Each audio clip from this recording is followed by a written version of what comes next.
Welcome to Your College Bound Kid, a podcast for parents, college counselors, students, and anyone who wants a weekly deep dive into the world of college admissions. My name is Julia. I was an admission officer at Haverford College, an outside reader for Emory University, and I currently work at Milton Academy, an independent boarding and day school outside of Boston, Massachusetts. I'm Lisa, and I'm a clinical psychologist and college counselor. I have a daughter in college, a daughter in high school, and a son in middle school. After 30 years in Chicago, we recently moved to North Carolina. My name is Mark. I'm a college coach in Atlanta and the parent of two daughters. Karis, a graduate of Davidson College, and she is the founder of the Spanish tutoring company, SpanishHelpToday.com. And Joy is a graduate of the University of Georgia, and she is getting her master's degree at North Carolina State University. Good morning, friends. Julia is here, and we are discussing an article from Stephanie Saul with the New York Times entitled, Elite Colleges' Quiet Fight to Favor Alumni Children. Or another way of putting it, the blowback against those trying to get rid of legacy admissions is real. We have two speakpipe questions, and they're both about working with an outside college coach. One is from Eric from Iowa, and one is anonymous. Lisa and I will answer these questions over the next 2 weeks. And our interviews with Wendy Beckemeyer, the VP of Enrollment at Cornell College in Iowa, part 2 of 3. All right, Julia, days away from the big Christmas. Any Christmas plans? I have gotten most of my Christmas shopping done, which I am particularly proud of myself for. So I don't know. Actually, we go in many directions. So I'll probably see my mom, but we've got family in New York and New Jersey, and then my fiance's family, and then my stepdaughter, her grandmother's birthday is Christmas Day. Oh, my goodness. You got a lot of family stuff going on. Yes. What are you going to do? Well, you know, it's the weirdest thing. Both my kids are going to Grenada to see. Yeah, so Kara's best friend at Davidson, they literally met in the first week during like their multicultural orientation. She's from your way. Well, no, she's not. She's from New York City, but she went to Groton. You know Groton, it's a boarding school in Massachusetts. So she invited Karis last year, and it was like the time of her life, Christmas, you know, in another country. And so now she invited Karis and Joy. So it's going to be a little weird because we normally like do the big, huge family thing. And you want to know the weirdest thing? I sometimes don't get Christmas gifts at all. And then sometimes I go all out and I get like these really elaborate gifts. So people don't know what to expect. I'm totally inconsistent. But this year, the Christmas gift is paying for that trip for them. That's their gift. That's still a pretty nice gift, I would say. Awesome. Well, before we get into our article today, you have an admissions tip, and then I've got one. So we're going to give people 2 tips today. Great. What do you got for us today, Julia? So 'tis the season of getting back some notifications, admission decisions from schools that students might have applied rolling to or early action, and certainly early decisions. So usually December 15th is a pretty popular notification date.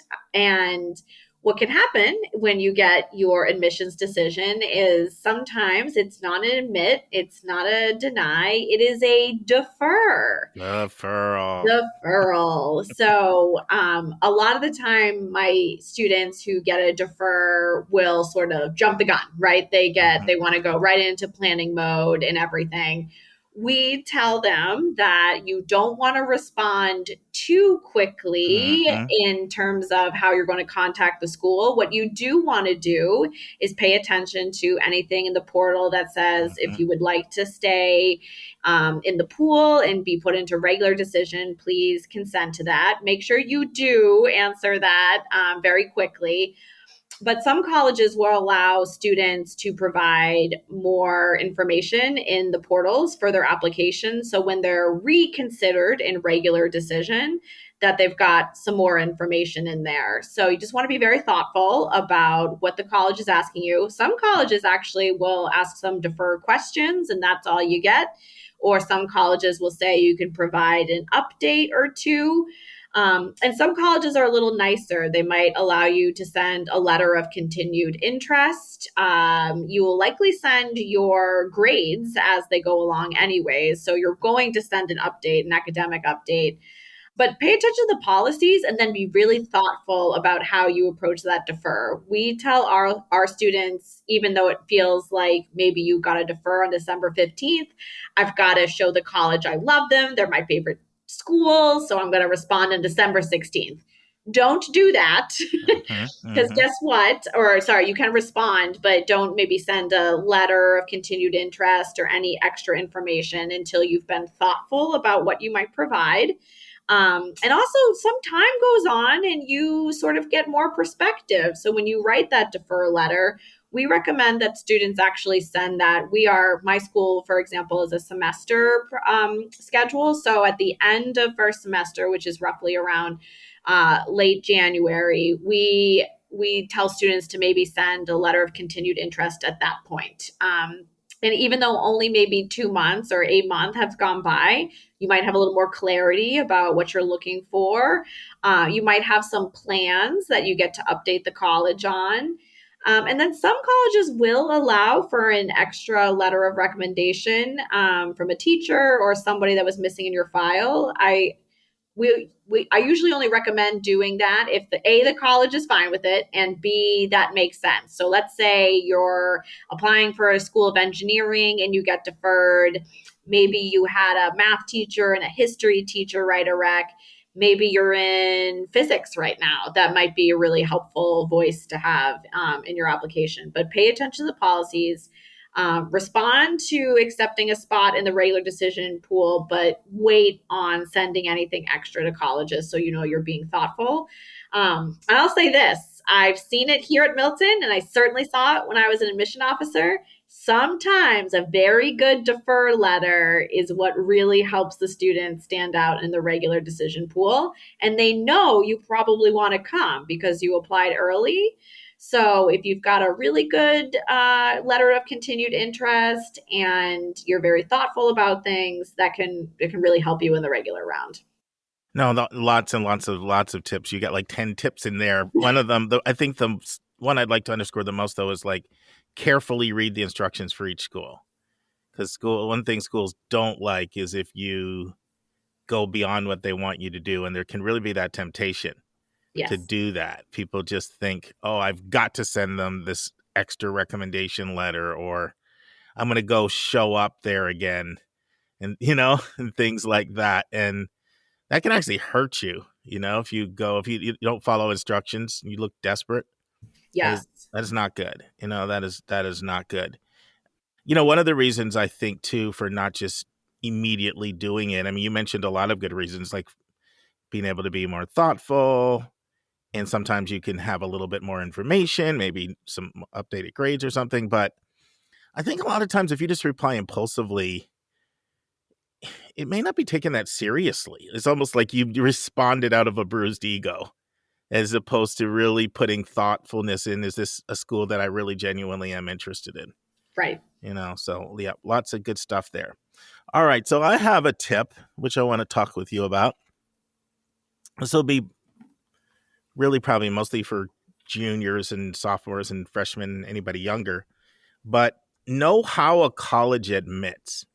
So there's a lot, and it's kind of complicated. So there are schools out there that admit totally into a major, like a school like a Purdue does that, and UIUC, Illinois, Urbana-Champaign, they can do that. Texas can do that. Chapman, there's a lot of schools that do that. It's not the minority, but there's still a good number that admit into a major. And then if they admit into a major, you want to find out how easy is it if you change your mind, because some schools can make that very difficult, and then some have pathways. So that's one model.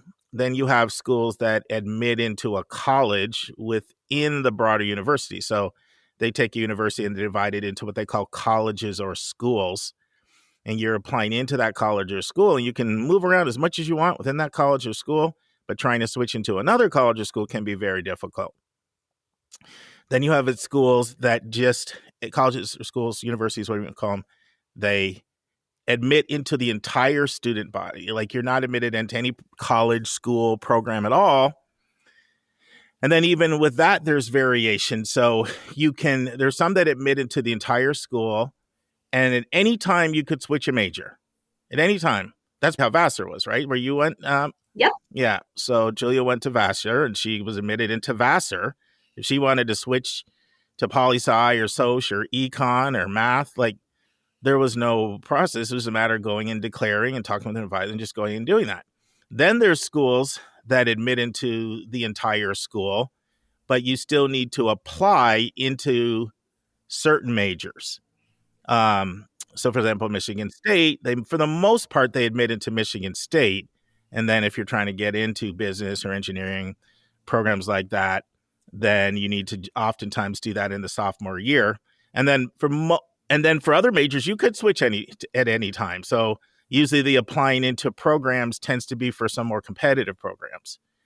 And so it's kind of really important when you're thinking about school to know, how am I being admitted? So, Julia, I know you have some thoughts on this topic. What do you want to add?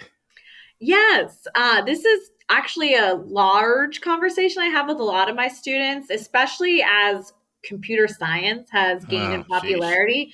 A lot of colleges, if it's a university, right? Maybe they have a school of engineering, they have a school of arts and sciences. Some of them house computer science and arts and sciences. Some do it in engineering. So, and as Mark has mentioned many times on this podcast, that could also come with a different sort of selectivity, right? It might be more difficult to get into School of Engineering. And then I've had students who missed that point. They get into the School of Arts and Sciences. They realize, oh, I cannot actually study computer science. And then the school says, good luck, because once you're here, it's still very hard to get into the School of Engineering. So we have this conversation a lot. And it's good to pay attention to that, because that might actually be part of your fit for a college. I have a lot of students who have said, I don't think I want to be siloed in a specific school, or I like that there's colleges at this university, and I like that I can actually triple major or cross major across the different universities. So really important to pay attention, because sometimes you might get into the school you want to go to, but then you can't pursue the program you're most interested in. Yeah, so these are just, we're not trying to make it more complicated. We're trying to do the opposite, but we're just trying to help you, steer your way through this process. I find not very many people understand this, Julia, what we're talking about. I think when somebody comes to me with this understanding, I'm like, whoa, you've been doing your homework, So hopefully that was helpful. So I'm going high tech right here on the admissions vernacular. And the word is very high tech. The word is funnel analysis. And so what a funnel analysis is, as an applicant, all you do is you just find out, hey, a school's contacting me through some way. You get an email, you get a direct mail piece, they come to your school, you meet them at a fair or whatever. But from a school standpoint, they have to have some strategy of how are we going to fill our class. And so it starts out with what is referred to as like the admissions funnel.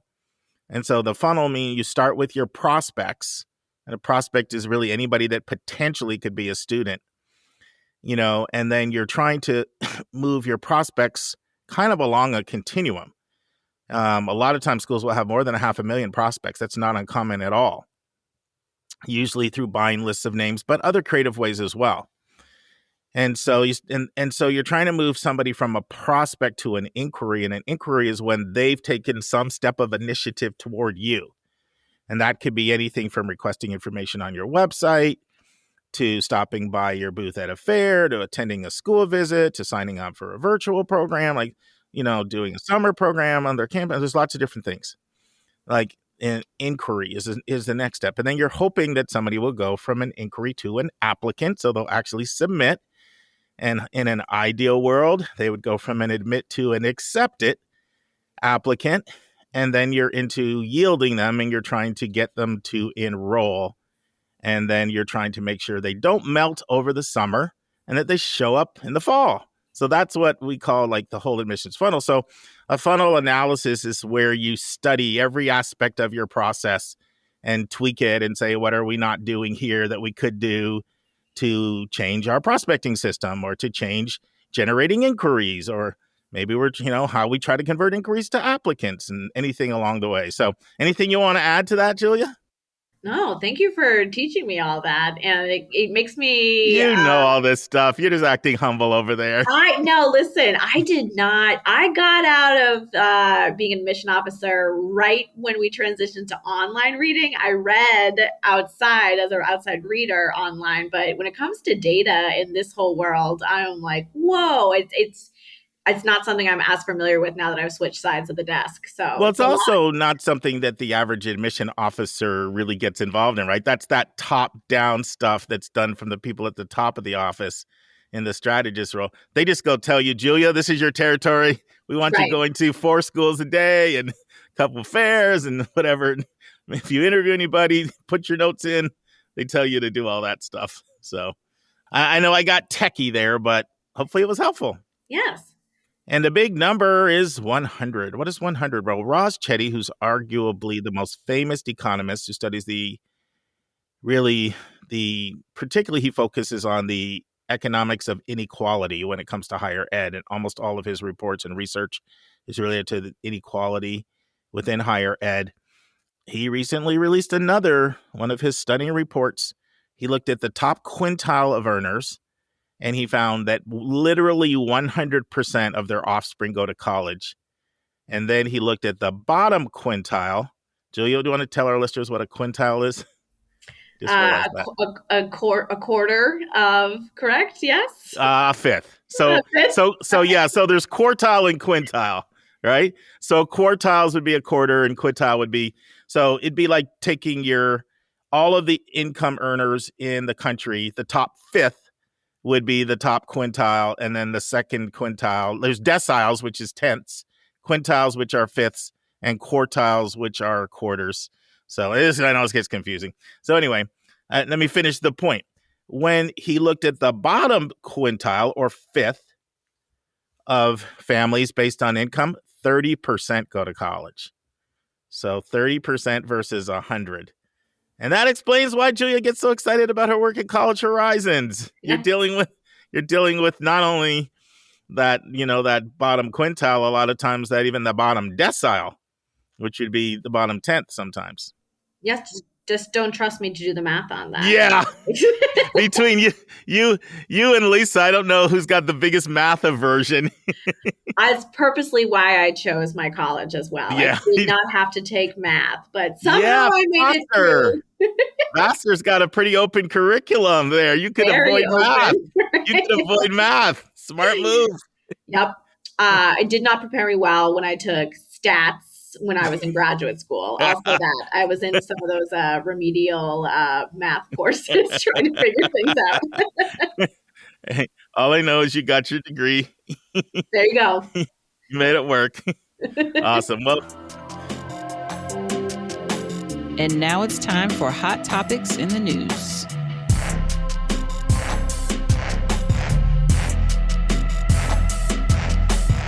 So we're going to talk today about an article appeared in the Wall Street Journal and by Stephanie Saul. And the name of the article, actually, I'm trying to remember, was this Wall Street Journal or New York Times? Do you remember? I should remember. I think Stephanie Saul writes for the Times. New York Times. Okay, yeah, New York Times. Thanks, Julia. So elite colleges' quiet fight to favor alumni children. And it's an interesting article because it goes into the reasons why a lot of elite colleges do not want to give up legacy admissions. And let me take a step back for a second. So we're kind of caught up in this vicious cycle. So it goes like this. The harder a school is to get into, the more it can become attractive. So scarcity makes it more coveted. And then the harder it is to get into, the more people want to apply. The more people want to apply, then it gets harder to get into even more. Then more people want to apply. So that vicious cycle goes on in some schools. But the other thing that happens is the harder some schools are to get into, the more everybody starts really looking at, well, who are you admitting and how are people getting into your institution? So I feel we're at a point now where kind of everything is under the microscope. And so last month, you and I talked about affirmative action. So there's one thing under the microscope there. How are people getting admitted?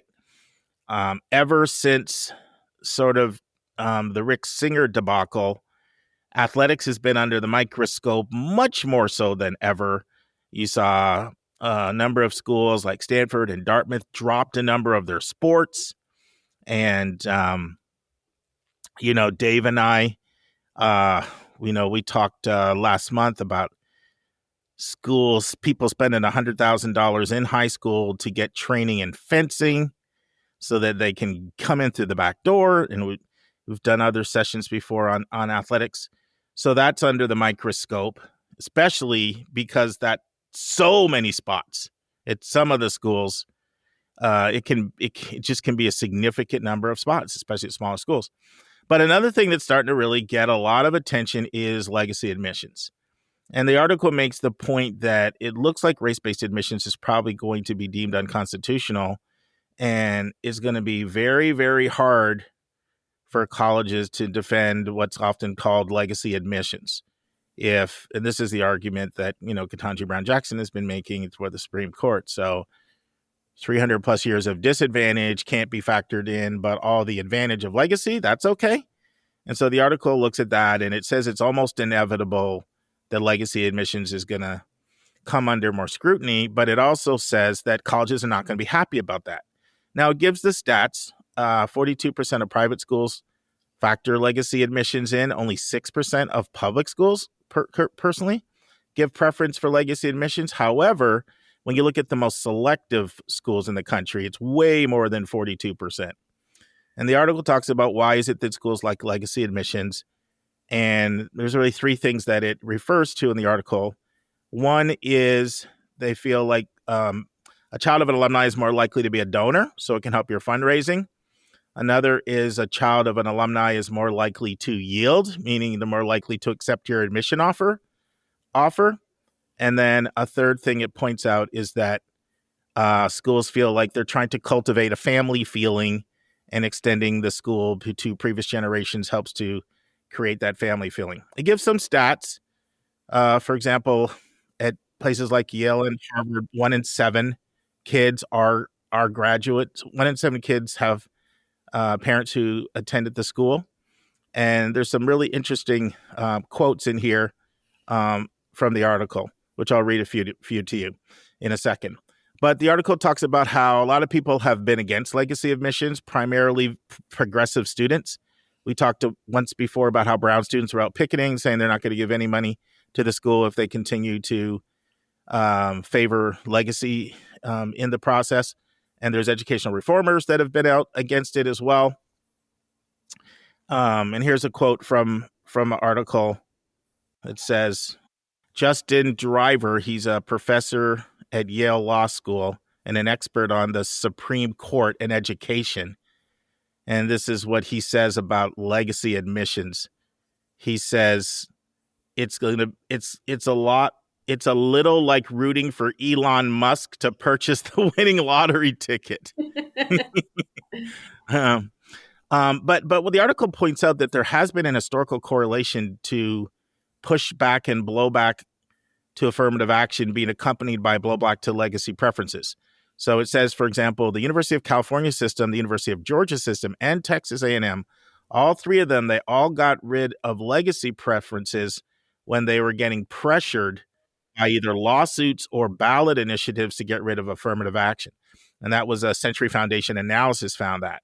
So once again, they were getting pressure for affirmative action, and they said, guess what? We better get rid of legacy because we can see they're coming after that. And then here's a quote that I like from the article. It talks about this topic is so sensitive that it was very difficult to get people to talk on the record.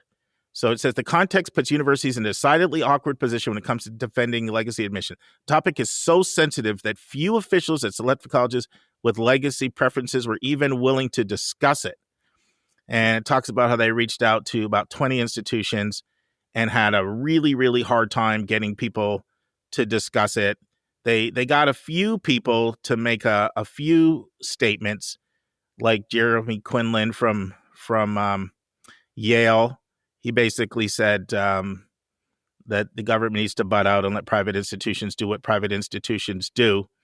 But the article says the exact impact on legacy admissions is a black box because universities hide their data. Here's a quote from Duke. It says, "We're an institution that was made in a family, the Duke family," Vincent Price, president of Duke, said in an address.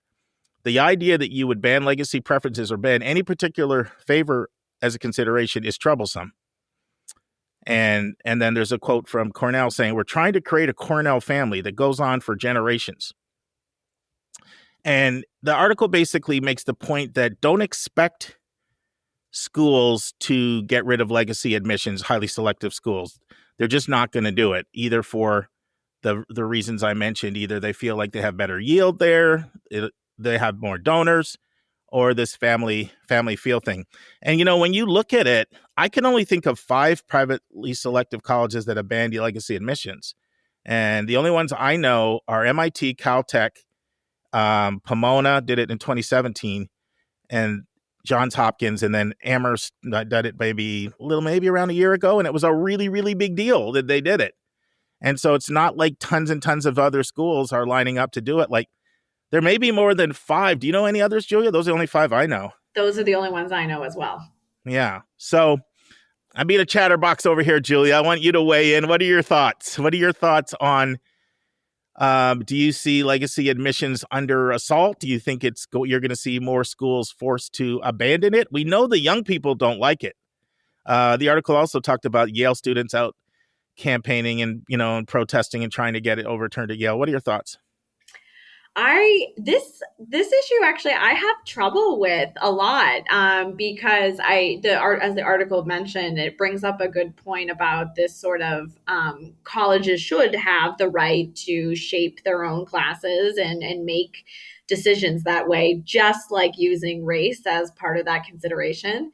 And then we know that legacy admissions just continues to create inequities. And I will be completely honest with you, at my school, so much is about legacy admissions. So we are outside of Boston, which is very close to some of the most selective schools. And it makes sense. A lot of our students' parents might have settled in the area after meeting at college, one of these very selective colleges.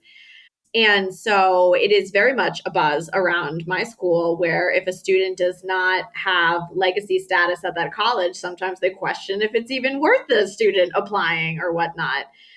And the article also makes a really good point where I'm very much for legacy admissions for underrepresented groups, because as we know, there's just not generational wealth, especially in low income families, or maybe you were you're the parent, the first person to go to college, and now your children can go, or you're from an underrepresented race. That to actually think about legacy admissions there is really exciting for me, and I like that idea.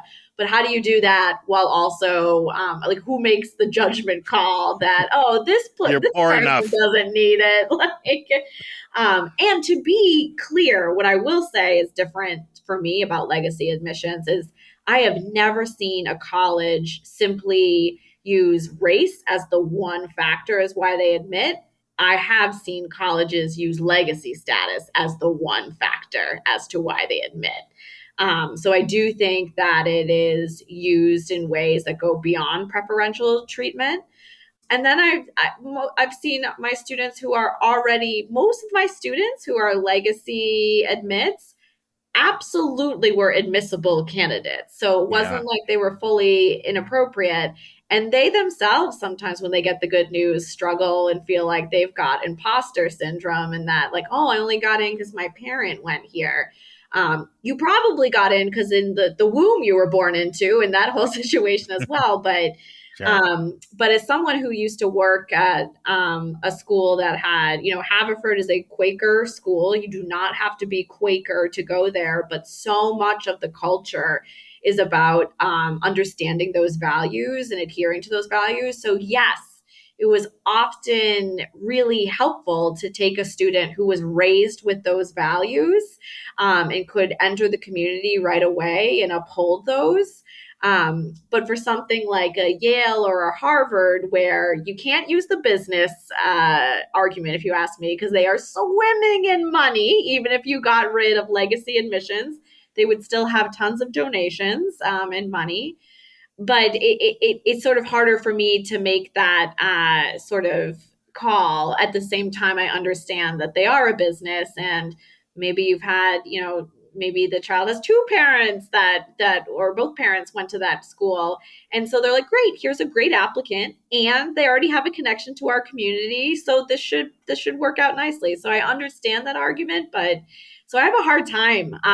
So I'm putting you on the spot. You're a board member, and you guys, comes to a vote.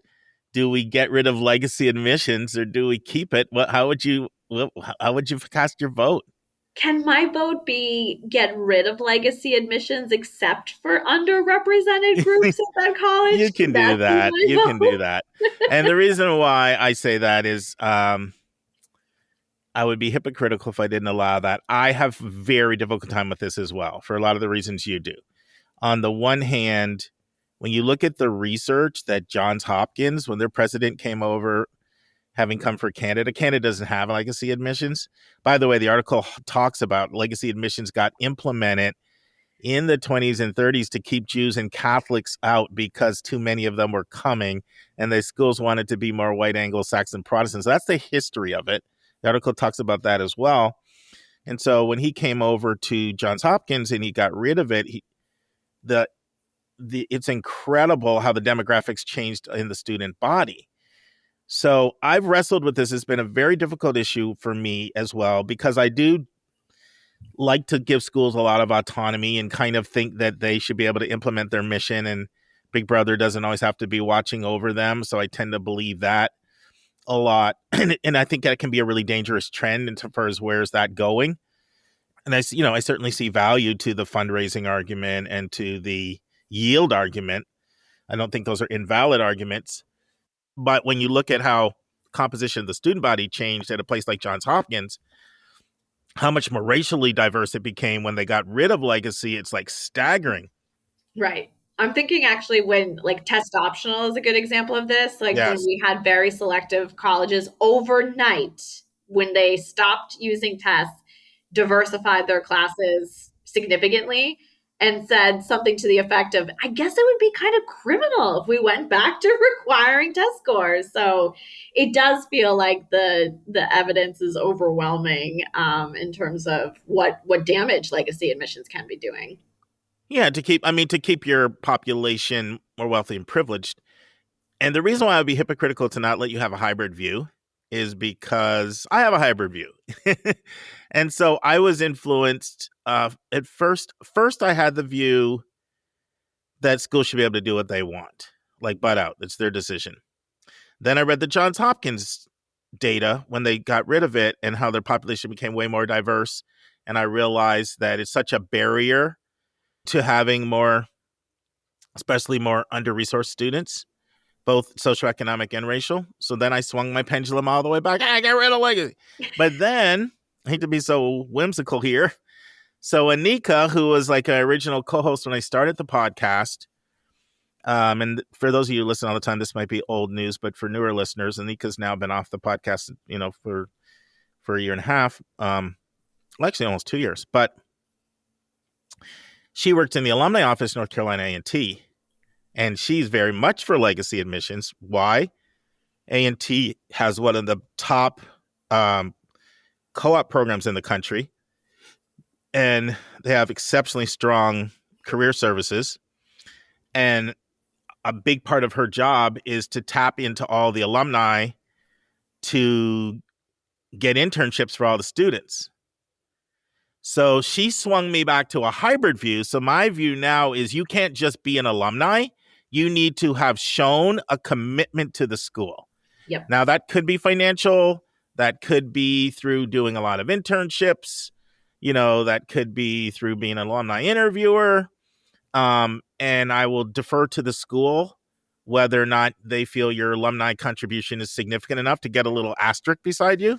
And so that's my view now, that I'm in favor of alumni. I'm in favor of legacy admissions if there's a proven track record of substantial contribution from the alumni. And the reason for that is I don't only look at it individually from the standpoint of, okay, so a legacy person took a spot which kept another person out. I do look at the big picture. Right. And that's why I'm okay with the money too, because that $20 million that you gave, now to create this scholarship fund, now you just created an opportunity for 100 kids a year to afford the school. Totally. So if that means that somebody got in that maybe wouldn't have got in without that, I'm okay with that. And that means I'm a pragmatist, then call me that. So I have a hybrid view. So I'd be hypocritical to not have not respect your hybrid view. Yeah. I also want to say that I want to really reiterate something you said, Julia. At the most selective schools, it's my experience that alumni still need to be really, really strong. Yes. I mean, I have been surprised at times at how strong a Harvard alumni kid was that didn't get in. Mm-hmm. And, Harvard's a pretty big school, so there's a lot of alumni out there. Yes. And it's not only true of Harvard, Stanford, and other places like that as well. Like for the perception that if you're an alumni, you're just waltzing in with your 3.3 and your 1120 and your 22 ACT, nothing could be further from the truth. Right. I'm sure you would agree with that. Yes, it's either I would say 99% of my legacy admits are also our top students as well. And for anyone who might have been below profile and was admitted, it's usually because the parents' strength and their ability to donate. And we're talking very hefty numbers here. So 99% of the time, the student is fully admissible and competitive for those selective schools. I have a admission professional who's become I won't say a friend, but we've become very friendly, who works with a lot of these type of families. And when she's talking to them about a donation, she's saying, and I'm starting with 8 figures. Yes. We figures. We say that this is so, this is just how the kind of waters I swim in. But if a family has to ask me, then they're probably not in the right place, right? like this is above my pay grade. I don't know what that figure is, but you should know. Friends, I have a really funny story that happened to Lauren, Dave's daughter, when I was working with them in their college process, I guess probably about 4 years ago now.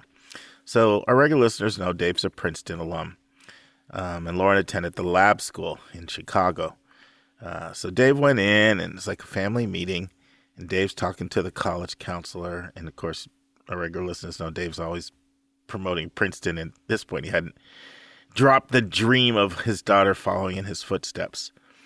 So he says to the counselor, he's like, I really think we should look at Princeton because I'm an alum there.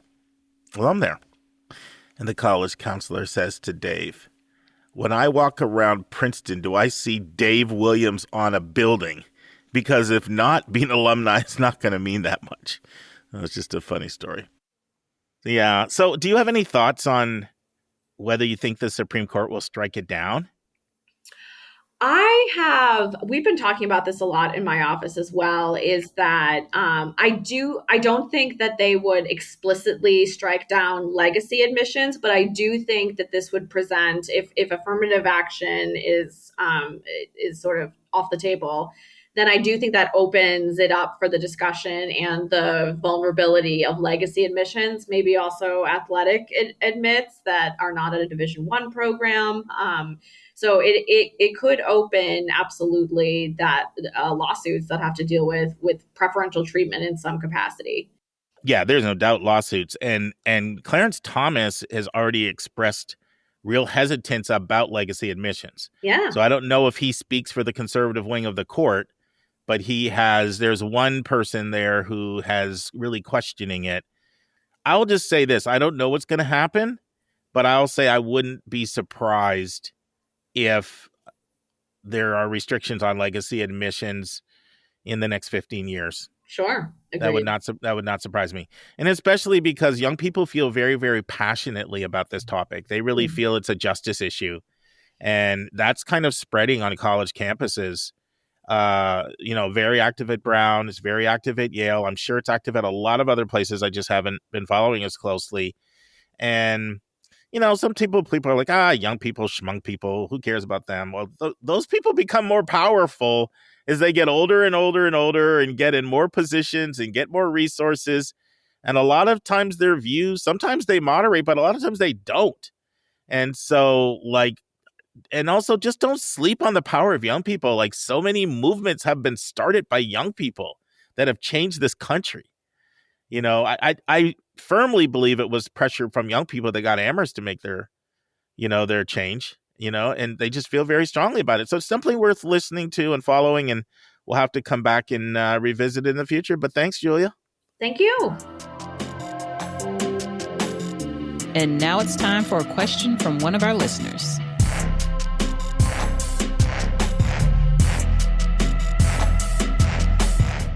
Okay, Lisa, we're going to attempt to do 2 questions today, and it's our first Spike Peep ever. Did I say that right? Yay. Speak pipe. Speak pipe. No, you did not. Pipe.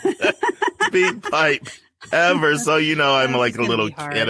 Like a little kid about things like this, but I'm not going to do any big preamble because, 2 questions for a chatterbox like me, kind of dangerous. So, but you want to kind of explain away? Sure. What you're going to hear next are 2 questions that people recorded on SpeakPipe, and we are playing them back to back because they cover quite similar topics, and we want to answer them both together. So listen up, and you can hear the questions. Yeah, and friends, if this is like your first episode and you're like, what the heck is SpeakPipe? So SpeakPipe is a new service that we use where you can actually record in your own voice your question, and we can play it, and your voice can be part of the show. So kind of a new little wrinkle that was recommended by one of our dedicated listeners, and we like it. And you can always access SpeakPipe by just going to yourcollegemountainkid.com. You'll see the SpeakPipe button, or we do also put the link in every one of the show notes. We'd love to hear from you. Hint, hint, hint. Hi, Mark. This is Eric from Iowa. Thank you so much for your podcast. I've learned so much from listening to you. One of the primary things I've learned is that there's a lot out there that I don't know, and we need help with our son, who's a junior, in developing his list and walking through the application process. I don't really know how to go about finding an independent college consultant. If you could speak to some of the issues around when to start working with somebody, how to find somebody, what sort of things to look for, that would be terrific. Thank you so much. Hi, thank you for the podcast. It's a wonderful service. So I have a question about the location of college counselors. Now, I know that you work with students all over the country and that you send your kids to schools all over the country, but I'm wondering if there is a benefit to hiring a counselor that is in your region. And I'm wondering if because do the college admissions officers have territories? And if so, will a counselor in your region have better relationships with the people whose territory is the same one that you're in? If that makes sense. I hope that makes sense. Anyway, I am in the Mid-Atlantic region. I'm in the DC area. And thanks again. All right, Lisa. You want to first start out with Eric's question from Iowa, right? Let's dive in and talk about what Eric said. Sure. And take it away. And this is one that I'm really going to be curious on your insights as well. I think that you can answer this question as much as me, and we'll have a conversation, and we'll crowdsource both of our knowledge here, and hopefully Eric will get a good answer. But, Eric's basically asking 3 questions, and then the next listener didn't leave their name from the Mid-Atlantic, but they asked a 4th question. And so basically the questions are, what do you look for if you're trying to find an independent educational consultant? How do you find one? When should you search? And is there a benefit of looking locally? So let's just start out with what do you look for? So I'm going to put you on the spot and say, how would you answer that? And maybe I'll supplement your answer with anything that, of course, we know everything you say is going to be right, but I'll just add. Oh, well, was that sarcastic? I feel like that might have been sarcastic. I don't know. I don't think we're going to get in a debate on this one. But you do never know. You do never know. Yeah, I mean, this is a really interesting question, and because I think one of the things that I've observed about the field of independent education consultants is there's so much variation of how consultants practice. I joined, we have like a Triangle Independent Educational Consultants group, and I went to a Zoom meeting yesterday, and, people were talking about the different ways they do things, and it's, people charge different ways. Some people do hourly, some people do packages. Some people start with kids in 7th grade. Some people start with kids in 10th grade. It's just, there's not a lot of standardization. And then the prices are all really different too.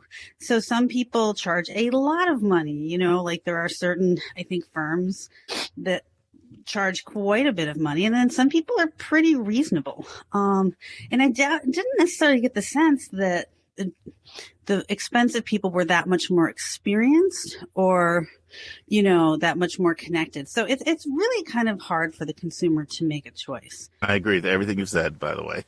And I think that's a great preamble. No, it's true. So keep going. So I guess what I might do first is, start doing, like and kind of an internet search if you have a parents group. Oh, I guess this is what to look for. Yeah, you're still in that what to look for rubric, right? Sorry. Right. I thought you were jumping into how to find one. So I was trying to keep an order of what to look for versus how to find. Yeah. I think that the main thing is that, you could get some recommendations from people that you know, or like parenting groups on Facebook. And I think that the thing is you have to kind of figure out what's going to fit your needs and what's going to be a good financial fit and like what personality is going to be a good fit for your kid and for your family, because that seems to be like so much of the battle. And I think things to think about are like, do I need somebody who's more hands-on? Do I need somebody who's going to, be very high touch? Do I need someone who's just going to, assign things and sort of keep in touch, but we can handle more of it on our own administratively, and try to really just figure out what your needs are. And then try to go from there and see who you find that would meet your needs. No, I really felt part of it feels like, okay, I can pack my tent and go home. You answer the question. But you said, well, no, you said most of what I want to say. I'll just elaborate on a few things. So, or maybe just say the same thing a few different ways. As far as this question of what do you look for? What I wrote down for my notes on this is that compatibility is extremely important. Compatibility. And I agree. There are so many different variations of what you'll find out there, from experience levels to pricing to what's included in packages. There's completely different things to how much of a time commitment people are making to what they're going to actually do. So when I say compatibility, I'm talking about like what Lisa said, like it really needs to be a fit. It needs to be a fit for your child and your family. This should be somebody you feel very comfortable with, because you are going to be asked to share some important and private things at times. If money is important to you, in this process. You know, there's a mixture, right? Some people can pay the whole thing. Money's a non-issue. Some people need a lot of money. You're going to have to talk about your finances for your educational consultant to best help you with the financial portion of things. Now, if money's not an issue, then you don't have to talk about money at all. But at, you know, what's going to be about $360,000 after taxes for some schools, money is a factor for a lot of people. Even for people that can pay it, they don't necessarily want to pay it if they don't have to pay it. So you're going to have to be comfortable sharing that. There might be some other really personal things about your child that you might have to share. I mean, Lisa and I often talk about how much of an overlap there is between her work as a psychologist and what you do here, because you're dealing with people's emotions and understanding human behavior and opening up about your trials and tribulations and challenges. And so it should be someone that you're really comfortable talking with if you have to say things that are personal about your child. It could be, you know, lots of personal things that you could share. It could be their struggles with anxiety and perfectionism, to the discipline incident that happened, to how much they're being influenced by this boyfriend or girlfriend in their lives. It could be a civil war in your home between you as a parent and your child. You need to be also able to share with your college coach what's going on, which is how I describe my role. This is just personal, but I prefer the term college coach over consultant, which just for me sounds too businesslike for my taste. Those things are going on with the life of your child. Those are things that you need to be comfortable talking with. So it should be somebody that you feel both you as a parent and your student would be comfortable with from a compatibility standpoint. And in some ways, I was thinking about this, Lisa. I don't think that's dissimilar from somebody picking you as a therapist. I'm sure you would say the same. Yeah, the same thing. Yeah, there's so much variation in how people proceed as therapists, but at the end of the day, the relationship is everything. You know, that's the most important factor for success. Yeah, and so we're saying the same thing here. That this should be someone that you feel both you as a parent and your student could have a good relationship. And everybody's different, even with how often you're only meeting with the student versus meeting with the whole family versus meeting with just the parents. But I would say both people should be comfortable. So I can't stress that compatibility enough. Very important. The next thing I would say is this is a knowledge profession. And so it is going to be important, like all the goodwill in the world, the person needs to have knowledge and knowledge in the area that you're interested in. So we will routinely get questions like how knowledgeable are you with, and they might say kids that struggle with ADHD, or kids that want to do BSMD programs, or people that are interested in, you know, doing aerospace engineering. Like it's important that the person, you're comfortable with their knowledge level, because they are going to need to have some knowledge to ultimately help you. So compatibility, knowledge. Now, the one thing I will say about the knowledge, I remember when I was in grad school, I remember a professor saying that, you know, people are amazed by everything I know, but what they don't know is I just know where to find what I don't know. So some people are incredible researchers and they may not have as much experience, but they really can do a really good job by doing the research. And as long as they get you the knowledge, that's also effective. Of course, it's helpful to have experiential knowledge too, where it's not your first rodeo, but that's something to consider. Knowledge level, compatibility, and then part of that compatibility is financial affordability, because literally there are a lot of people. You might find someone that charges 3 or 4 times somebody else, and they're not any better. I mean, I had a situation this week where we picked up somebody new, and they said, I didn't know what to do. I just felt like I was in such a jam. This person came, I heard a presentation. They said they needed $14,000. Felt like I don't know what to do, and they needed $7,000 up front, so I gave it to them. I got nothing from them. And I literally had to drop out because I didn't have the second $7,000 payment. They said I got nothing from them. Yeah, that was the one that we were talking about earlier. So, like, you know, somebody just took the $7,000 and got nothing. So I wouldn't necessarily assume, like, look at the details. Make sure there's financial accord. And by the way, for those of you just hearing this, it does not have to cost that much money. No. But yeah. Certainly not. Yeah. The other thing I would say is really look very carefully at what is included in what you're getting. Like that should be spelled out in writing, because that's another place where you're going to see tremendous variation. What is actually covered? What are they actually doing? There is not a standard there, one standard. So that should be clearly elucidated in writing. So I think we covered the what to look for. You wanna move on to the second part of the question, how you find one? Sure. That's, again, I think that's, there's a lot of variability in how you could find an independent educational consultant. Of course, you can always start looking at some of the professional organizations, like IECA and HECA. It's called HECA. They have a membership, and they have a directory, and they list who is in their organization. And usually the people that are in those organizations have to prove a certain level of training. They have to go on a certain number of college visits. They've worked with a certain number of students. So that might be one sort of basic gauge of how experienced that person is. I think, talking to friends, if you have other parents in your high school who have used them, for better or for worse, that's like another way to look for one. You can, again, like I was saying, like Facebook or Instagram, like they'll have, groups you can join as parents and, ask and see who people have used. And then I think personally, really looking at, if you have like a narrowed down list, really starting to really look at their websites and websites again are really different. Some of them have virtually no information on them.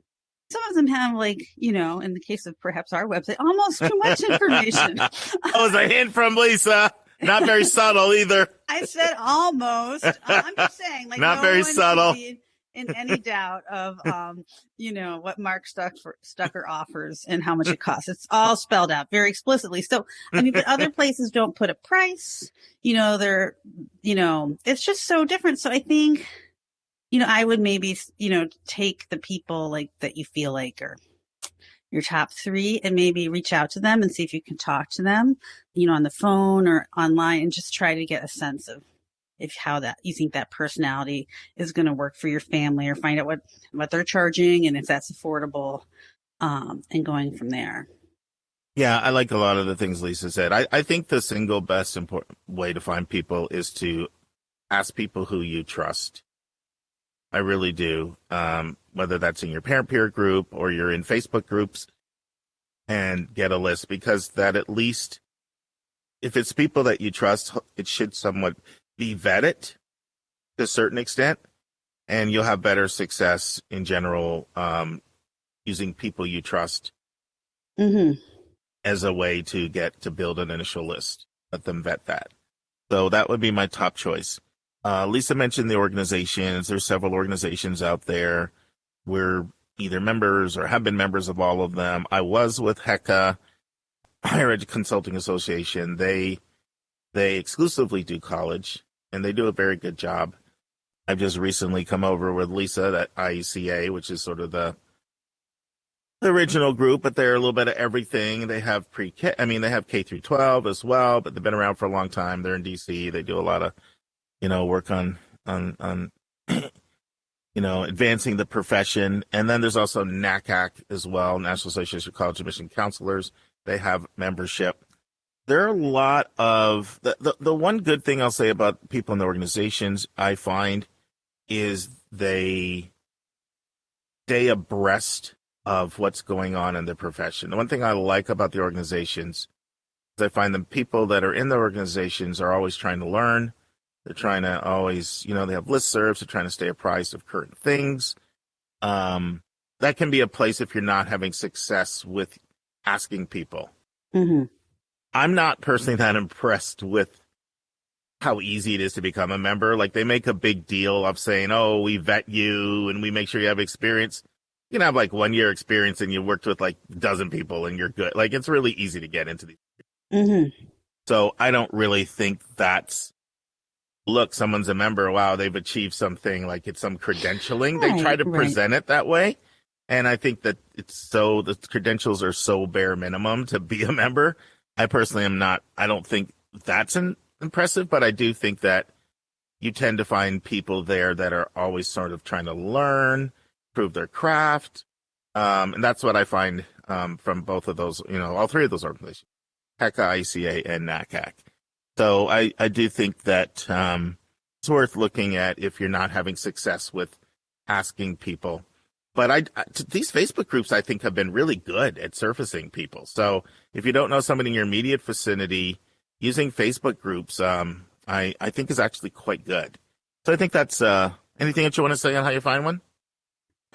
No, I mean, I will just say, just as a shout out, like the local IECA group here, for some reason I wasn't getting their emails for a while. I got left off the list. But I got myself back on, and they are fabulous. They are such a collaborative group. They themselves, like if they're full, they'll refer to other people in the group. They had a holiday party.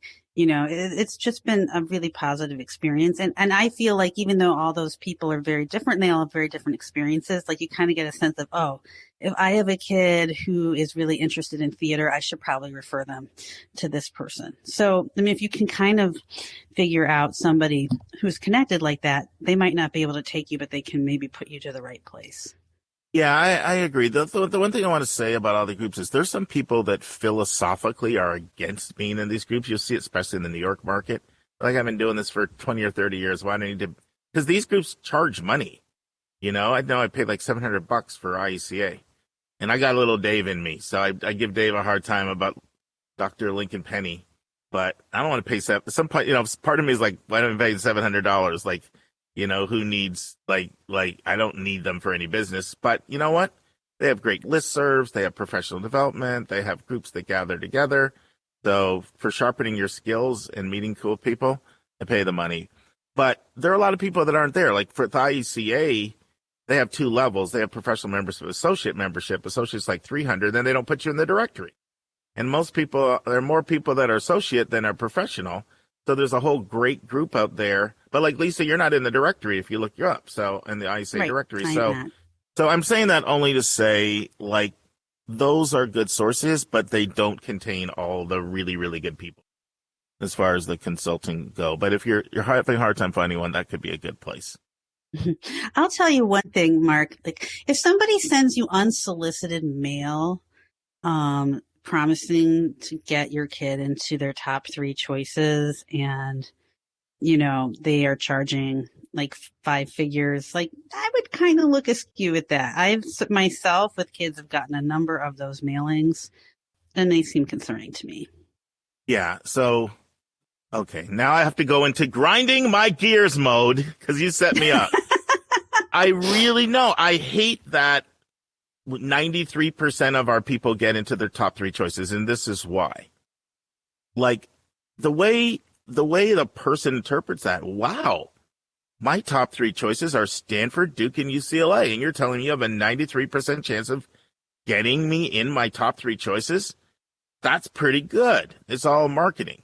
The way it works in reality is, once we come to you and we tell you Stanford, Duke, and UCLA are really not going to be options for you, so we're going to give you a brand new list. Now we're defining you getting in your top 3 choices based on our redefined list. And I just think that's market gimmickry, because that's not the way the average person perceives it.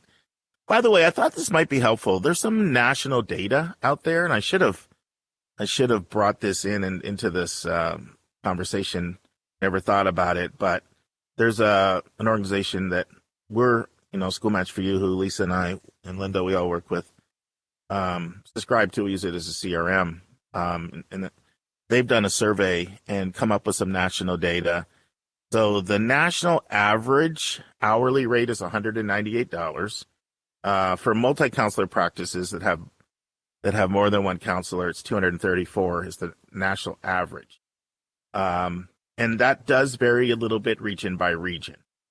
So you'll see pricing is different. Like in the Boston market, it's higher. In the New York market, it's higher. In the Connecticut market, it's higher. There's just different pricing, somewhat correlated to cost of living. In the Bay Area, it's higher, but not quite as high as the Boston, Connecticut, New York market. So you see different pricing in the Midwest and the Southeast for those who are interested in that kind of thing. Friends, as I was editing this episode, I just thought that, we had two people that sent in speak-pipe questions on hiring a college coach. I thought you might be interested in the most recent stats from a survey of 680 college coaches across the country that College Planner Pro did. So I'm just going to share some things I think might be of interest to you. So the average price in the Northeast is $5,571 for a package. In the Midwest, $4,731. In the West, $4,554. In the South, $4,459. And international, $4,339. Some of that has to do with cost of living in the regions, and some of that has to do with just supply and demand. There's certain regions like the Northeast where it's really common. I remember a few years ago I was working with a student from Newton, Mass, and the mom said to me, everybody on our block has their own college coach. So that partly drives up the price in the Northeast. 53% offer hourly pricing and packages, 29% packages only, 8% hourly only. Okay, some more data here that I think might be of interest to you. The state with the highest average price is New Hampshire at $275 an hour. Okay, 75% of college coaches are one-person businesses, so 3/4 is just a one-man show. 20% have 2 to 5, 3% have 6 to 10, and just 2% have 11 or more. Okay, 62% are members of ICA, 39% HECA, 44% NACAC, and then there's something called regional ACACs. You might have heard me talk about SACAC before. So for us, Lisa and Linda, the other two on our team, and myself, we're all members of SACAC. In fact, if you're listening and you're going to be in Jacksonville in late April at the SACAC's annual conference, Linda, Lisa, and I would love to meet you all. So 53% are members of their regional ACAC. Okay, so this is hourly rates by experience. So I thought that might be of interest. So people that have 1 to 5 years experience, average price $181 an hour. 5 to 10 years, $198. 10 or more years, $224 an hour. 10% charge over $6,000, 15% charge over $7,000, but 11% charge under $2,000, and 20% charge under $3,000. Okay, here's price for packages by experience. Less than 1 year, $34.28. 1 to 5 years, $40.22. 5 to 10 years, $50.35. 10 or more years, $55.08. But most people don't just have one price package. They have different options for people, some people just list building and essays and all the different things. So on average, 28% of people have one flat price for everything. 27% have 2, 22% have 3, 14% have 4, 5% have 5, and 4% have 6. 86% allow payments in installments. And, sometimes the profession gets a bad name. It's just sort of catering to well-resourced families. But this is something that I'm proud of. 89% of college coaches do pro bono work with under-resourced students, so 9 and 10 basically. 82% do not list their pricing on their website, which for my first 7 years I didn't list our pricing, but I'm in the 18%. The last 6 years we've had our pricing on the website. I just kind of do what I like done, and I can't stand it when I can't find people's prices. So 18% list pricing, 82% don't.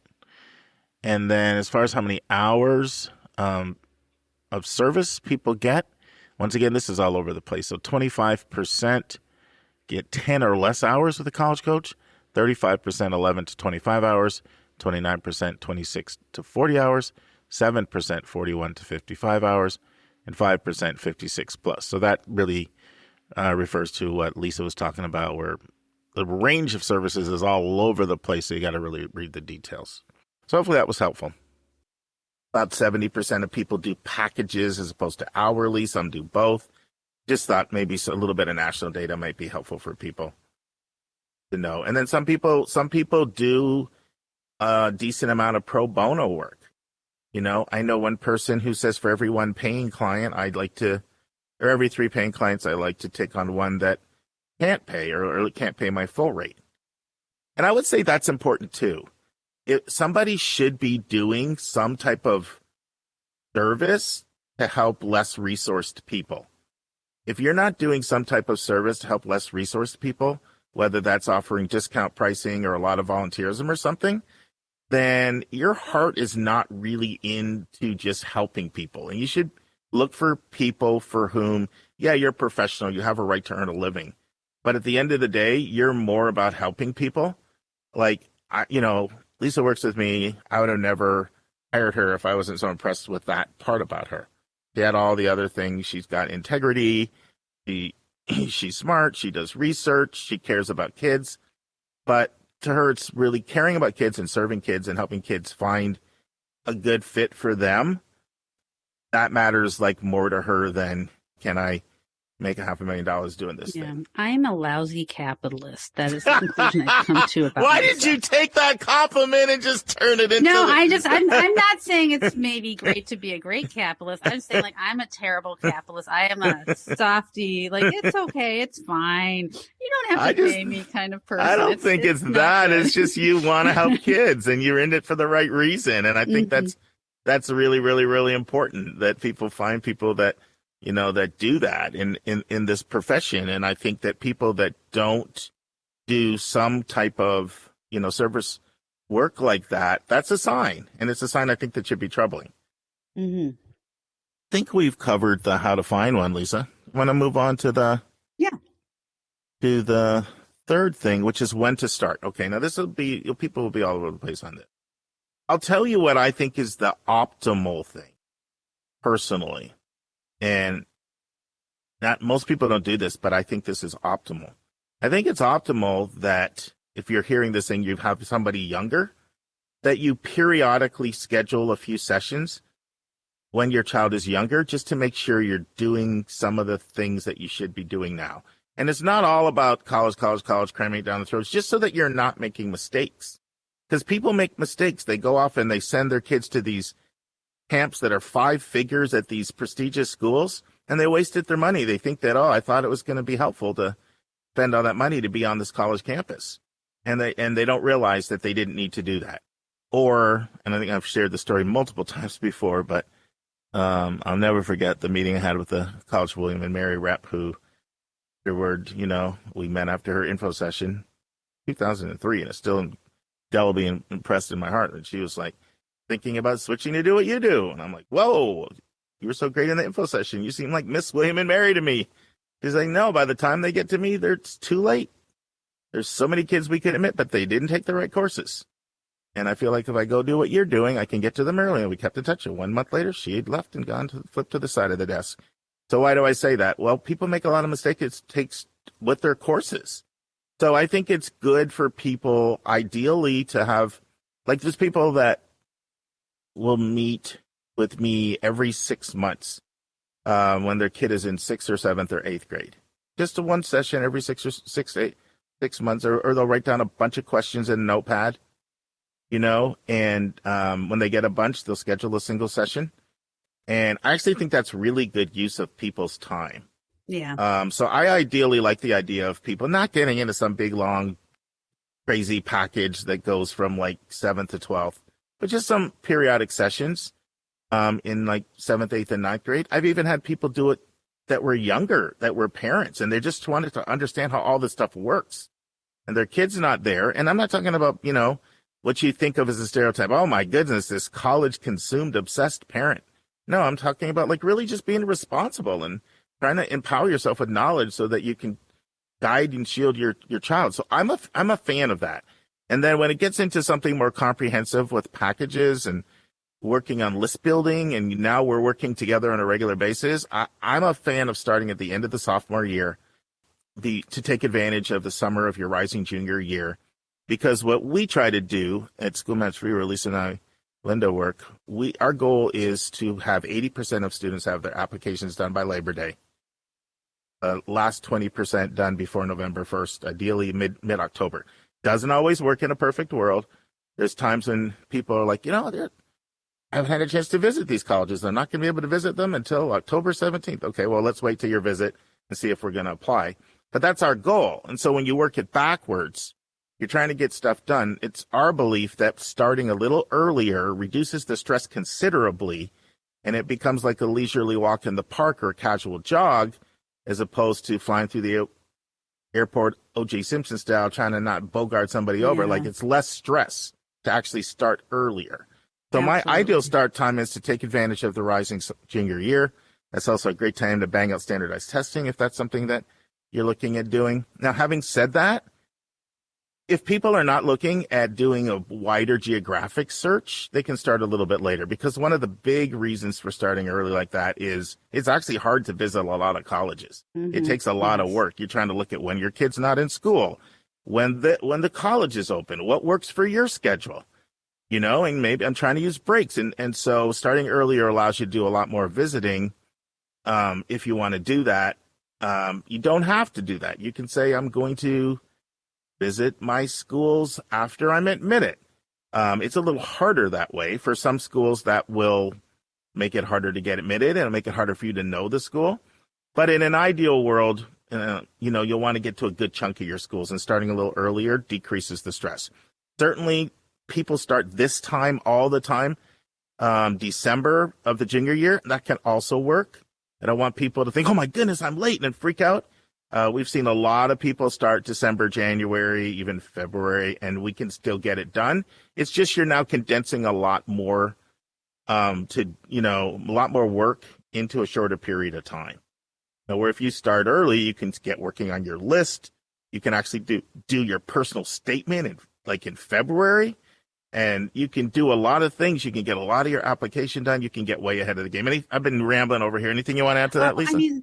I am, having been a naive parent with my oldest child, I absolutely agree that trying to just plan things out is helpful. Friends, this completes the first half. We hope you'll join us next week for the final part. And now this week's interview with a special guest.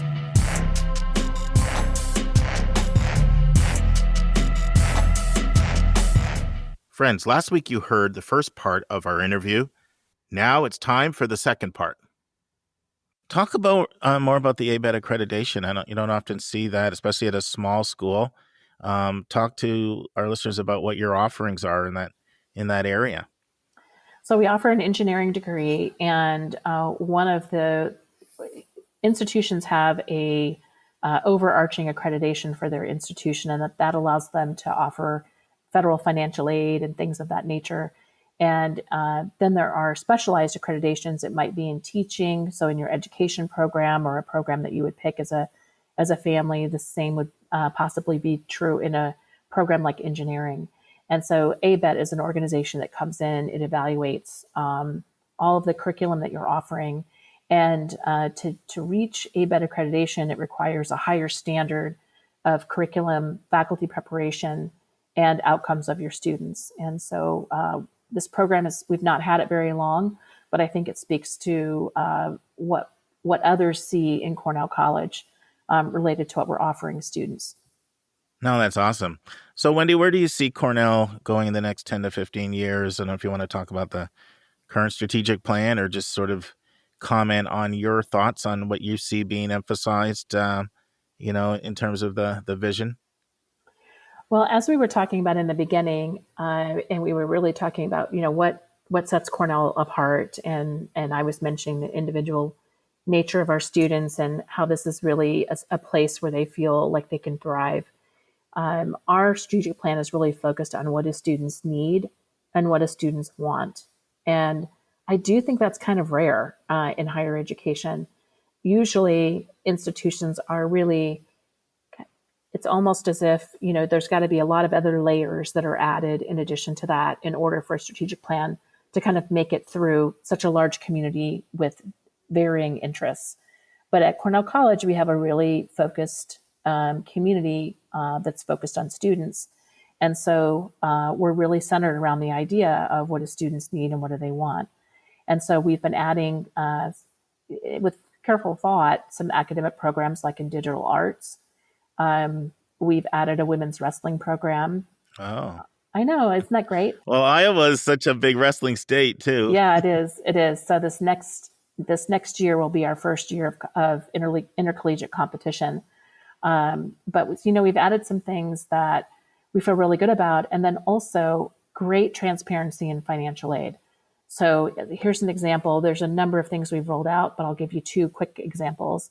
One is that if you live in the state of Iowa and you get admitted, you will receive a $31,000 scholarship.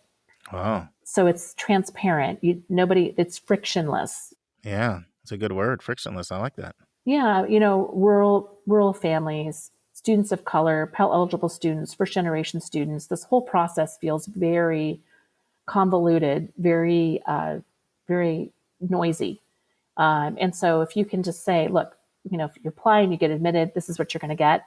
And then, there are some stackable scholarships on top of that, although they're small, but it helps take away that lack of understanding about how is all of this going to work, and is it really something for me? The other is this last year is we started a debt reduction program, and we select 65 students. And if you're selected, if you raise your hand and you want to be part of it, we will meet you one for one up to $12,000 of your federal debt when you graduate. So if you graduate with $27,000 or $28,000, let's say, in federal debt, we will pay 12 of that. If you only take out 13, we will pay $6,500. We're not going to pay 12 of 13, but 12 is essentially the first 2 years of federal debt at $5,500 and $6,500. So we know that debt is a concern, and we really want to be a partner in helping students find a way to the finish line. And we know that for institutions that have decided not to package loan in their financial aid packages, that doesn't mean that a student will still not take it out. Sure. They still can, they can still take it out. So if by doing it at the end, where when the student graduates, we will then pay that $12,000 or a variation of that if they take out less at the point of graduation. So then that brings their debt down. So we're really trying in many ways to help students find the path to higher education. Yeah, that's really creative. For our listeners who don't know, the Federal Direct Student Loan Program caps out at $27,000 over 4 years. And that's the one loan that I recommend students seriously consider taking. I'm not a big fan of Parent Plus or private loans. So basically what they're saying is your max loan debt is going to be $15,000 over 4 years through the federal program. And, if you're on the standard repayment plan, of course, you can't say for sure because interest rates change, but you're looking at a payment of in the 100s, for the next 10 years. But, you should be making enough money that somebody could afford an under $200 payment. So that's quite commendable for you guys for doing that. That's awesome. I can see a parent out there listening, liking what they're hearing, and still maybe hoping for a greater sense of what kind of student thrives or excels at Cornell College. Paint the picture of the kind of student that you see that does really well. So I think a student who's ready to work hard. So good preparation in high school, on an upward trajectory. A student does not have to submit test scores, so we are test optional. And you'll hear a lot of variations of test blind, test optional, a whole bunch of different ways. But you can, as I was saying before, you can easily receive a very high scholarship by getting admitted, and getting admitted does not require a test score. So you can see that we've taken the test score. It's out of the equation for somebody who wants to be test optional. You're still you live in Iowa or one of the states where we have the scholarship program. And that's really the deciding factor, as opposed to whether or not you submitted a test score, which I know has been part of the concern for families is scholarship values if you don't provide your test score. So, a student who's on the upward trajectory, who's been taking solid coursework, a student who our average GPA is a 3.5, but certainly a student who's above a 3.0 has a very strong likelihood of being admitted. We do have a lot of students that self-select Cornell because of the block plan, the one course at a time. So stronger students tend to apply to Cornell because of that, because they've got to be ready and want the rigor and the excitement that happens with spending so much time with a faculty member and being in a class that's really collaborative. I've sat in on one of the classes so that I could see what it was like. And it's really cool. It takes away a lot of the myth that I think makes students worry about being in college because it's so much more relational. It's, the idea of a lecture, I didn't see that at all. So I think that's pretty cool too, is that it doesn't have to be dry and uninspiring. I'm really liking this block friends idea. And I know that probably speaks to the fact that if you're with people for a concentrated period of time, some relationships emerge, and those relationships tend to continue on even if you're not in the same class anymore. I mean, you don't hear people talk about, I'm a political science friend with somebody in a normal traditional system, but do you think that comes from the sustained time together, or it's probably also some of the creative pedagogy, because I know they get outside and do different creative things in the coursework as well?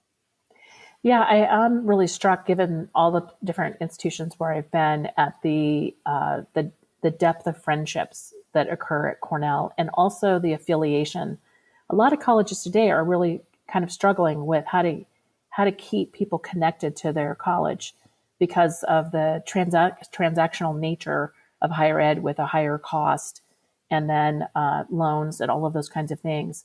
But at Cornell, I mean, these relationships are really, really strong. And I do think that because the faculty member, let's just say they end their class at 11:15, those students all go to lunch together because they're in the same class and they're going to be there in the afternoon together, and they just all leave and go to lunch together. So it's really, really interesting to see how spending that concentrated time together does form really strong relationships and friendships that last a lifetime. Let's take a break to learn about Mark's recommended resource for the week.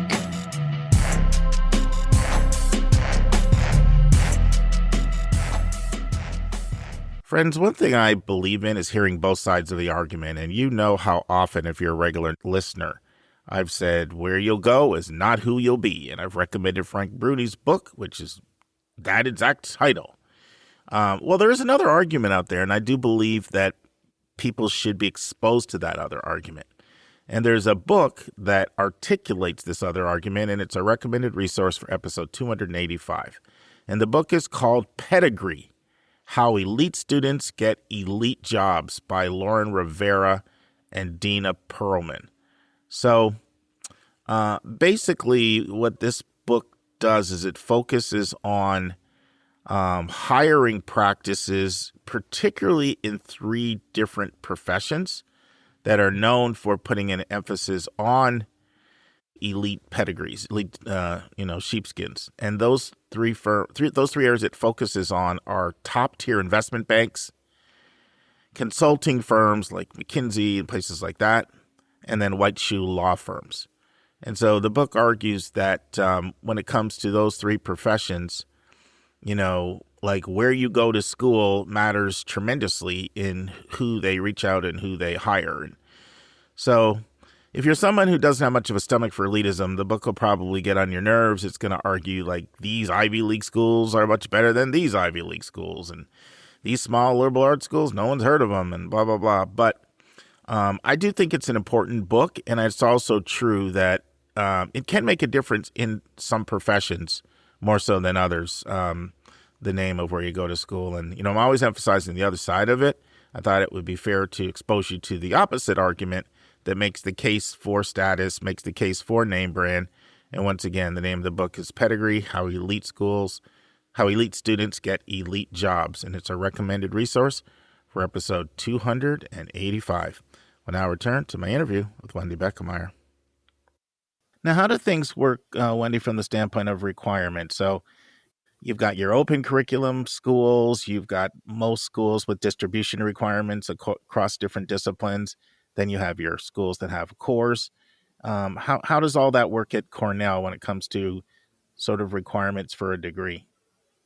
So we do have like a core curriculum that we want students to complete, and everyone starts out in an FYS course, which is first year seminar, and that really helps our students get acclimated to the block plan. And so they take that, and then they're taking a general education portion, just like you would if you were somewhere where you were taking 5 classes each semester, and then you've got your courses for your major.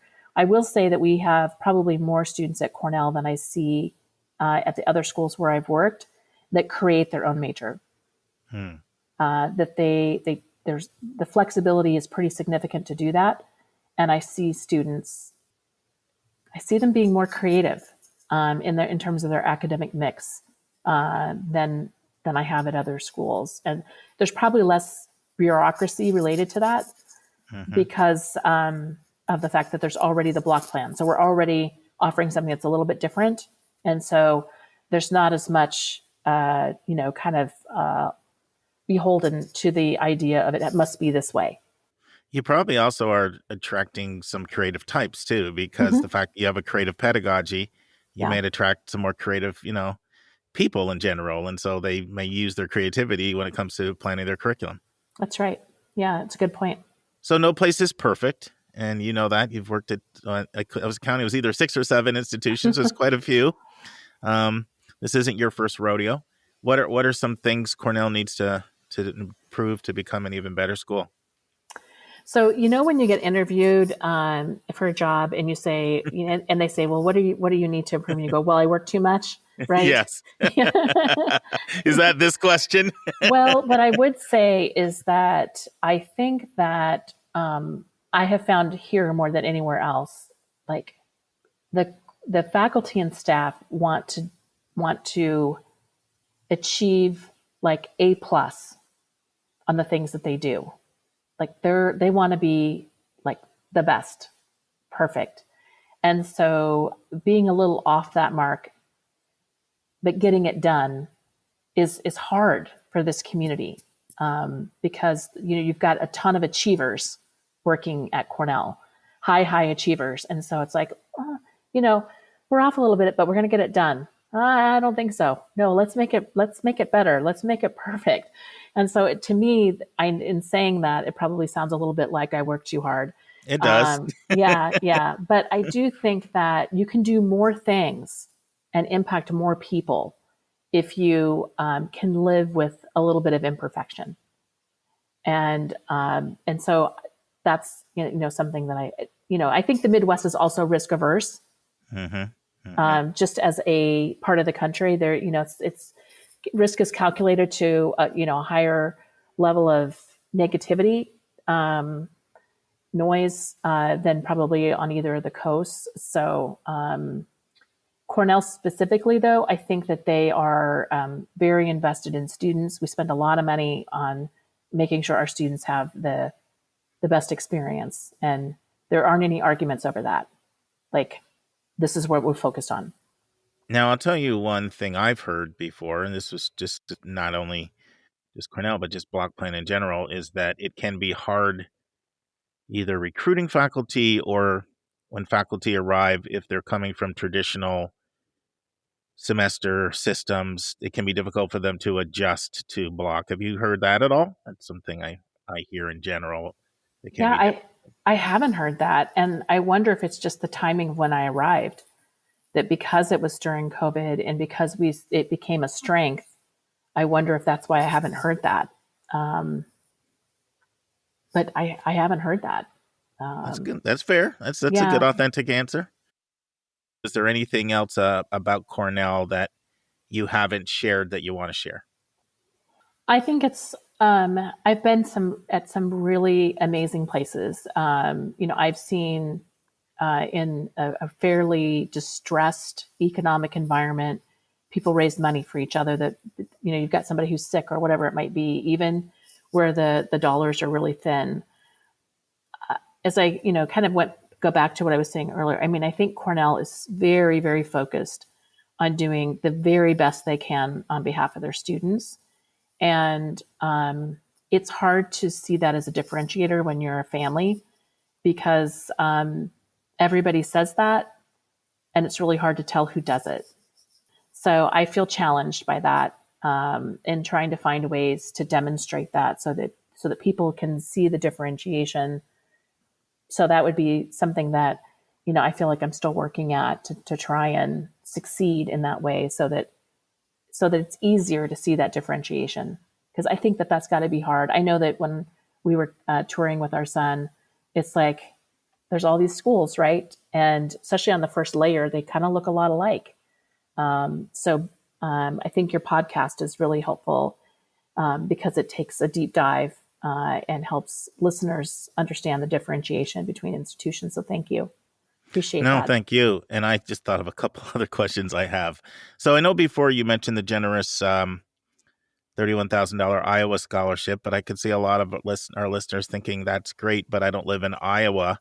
Could you talk about scholarship opportunities for people outside of the state of Iowa? Sure. So we started with Iowa because I really love as a professional, I love to try something and see if it works, and then if it does, just make it bigger. So we started with Iowa, and it was a really big success in Iowa. And so then we added Wisconsin, Minnesota, Illinois. I already said Wisconsin. Let's see, Wisconsin, Illinois, Minnesota, Missouri, and Nebraska. And then this year we added. And to the same 31,000, or do they have a lesser amount? Oh, wow. Yeah. And then we added this year California, Texas, and Colorado. Oh, gee, that's fantastic. Mm-hmm. Yeah. So if a listener, let's say, is from Florida, they can certainly talk with their admission counselor about what where the floor is on the scholarship levels. It's fairly close to where these scholarship levels are, because we were doing this anyway after acceptance. Mm-hmm. This is where our scholarship values were, but I think it helps so much more for people to know upfront, which is why we ended up doing it this way, because transparency is extremely important to me. Affordability. This is where, if you were to do open heart surgery on me, this is what you would find. And I've done modules and given it away to hundreds of colleges related to affordability.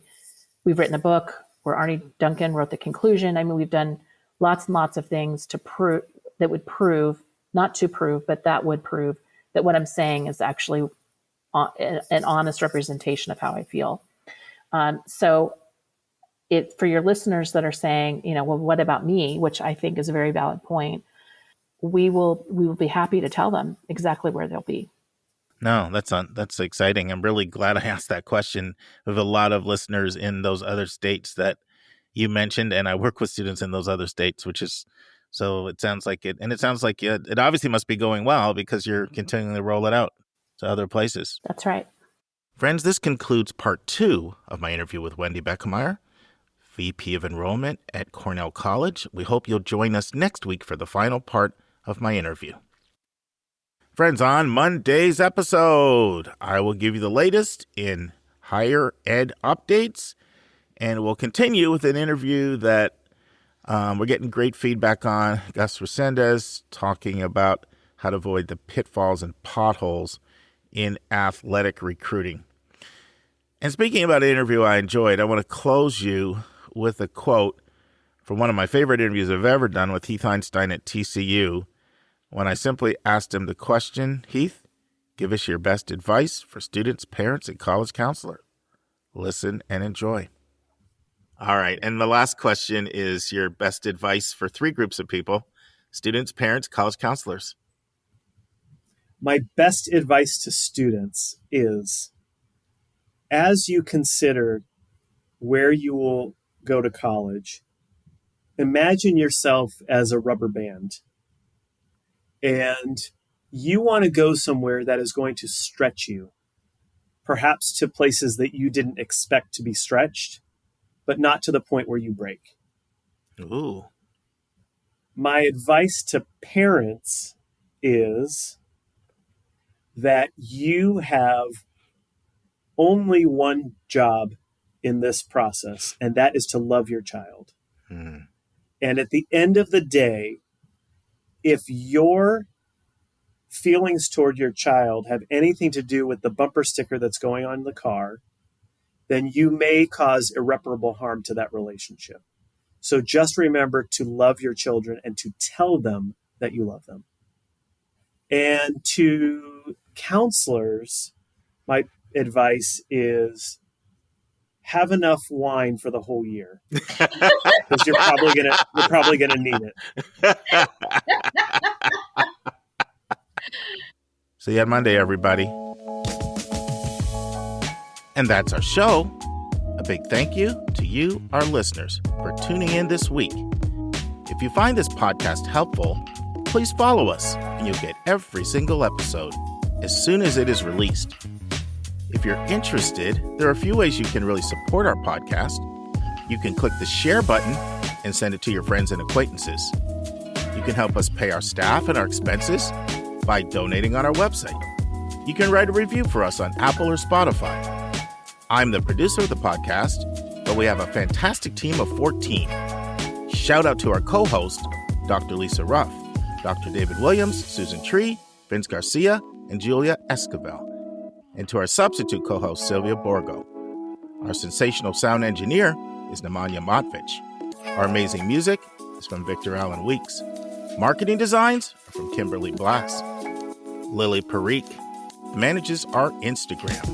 Our image editor is Talha Khan. Joy Stucker does our website episode updates. And our webmaster is Stelianos Dimitriou. If you want to have a coaching session with Lisa or me, just text me at 404-664-4340. If you have a question you want us to answer, or if you have a recommended resource or article you think we should discuss, just send it to questions@yourcollegeboundkid.com. By the way, check out our website, where you'll find lots of content that is not on any podcast app. Our website is yourcollegeboundkid.com. If you want to learn about other hot admissions topics, follow us on Twitter at YCBK Podcast. We think of you as our listening family, and we look forward to meeting again with you every single Thursday.